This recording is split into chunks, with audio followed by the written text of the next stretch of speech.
大家好，我是51张鹏，今天为大家分享一个去湿气的方法。湿气重呢，来源于我们日常生活中吃的冷饮或者是冰凉、受寒这些原因导致的。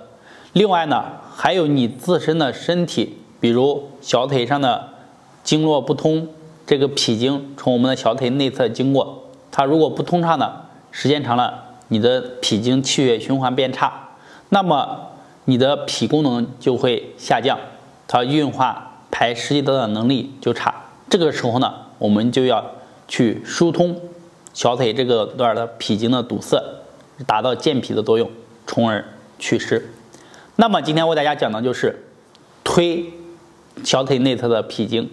下面呢，我为大家示范和讲解。我们首先要找到我们要推的位置，就是脾经的位置。找到哪呢？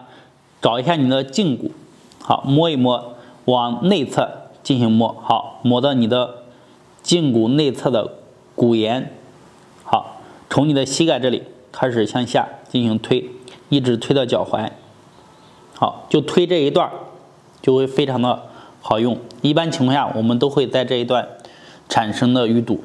好，大家试一试，先轻轻的摸一摸，不要上来就用力推啊。有些人上来又用力推是非常痛的。你先走一下，推过来以后呢，你能感受一下，在你的胫骨脾经这上面有没有结节，甚至有的人呢，这个点特别的硬，特别的痛。有的人是像黄豆粒那么大小，好，有的人是有很多个啊，来给它推开。像我这样用力，我的腿它是不通的，因为经常的去疏通小腿去推，它里面的结节就是随着的时间都被我给推开了。好，进行推，用大拇指就贴着这个胫骨内侧的这个骨沿开始推，把里面结节给推开。如果你摸到黄豆大小的那个疼痛点不通的，轻轻的按揉一下，慢慢的按揉，都给它揉开。好，推，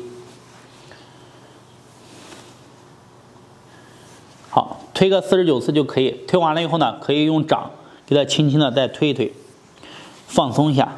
好，这样的话做完，你整个小腿呢，会感觉到特别的轻松，甚至发热。好，这就是推我们的内侧的小腿上的脾经。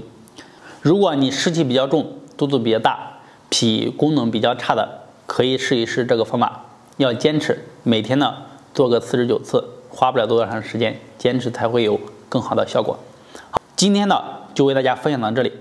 如果还想学习更多的养生知识，可以点击关注老师，也可以在视频下方点赞、留言、评论进行交流。谢谢。